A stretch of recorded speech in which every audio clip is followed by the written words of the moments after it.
Welcome to the Slop Farm. Enjoy the video. You start by protecting your work. Save a copy so you can undo big mistakes later. Next, select the exact cells you want to change. A column header click selects the whole column. Drag to pick a specific range. Once done, go to the Home tab and find Conditional Formatting.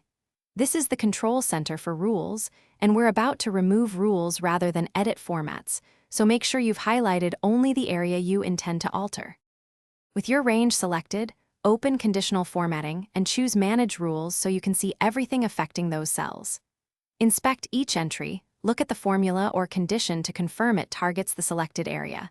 This prevents accidental deletion of other rules. Then, select any undesired rule and click Delete Rule. Apply the change to watch formatting update instantly. If the wrong rule was removed, use your copy or undo, and then proceed to clear any remaining specific rules you don't want. To remove everything in one move, select the range and choose Clear Rules. Clear rules from selected cells. This strips all conditional formats immediately. If some highlights remain, make sure you checked sheet level and workbook level rules, and inspect any tables or named ranges that may reapply formatting. Once satisfied, save the workbook. If something went wrong, revert to your backup copy or use undo. That's your safety net when rule interactions.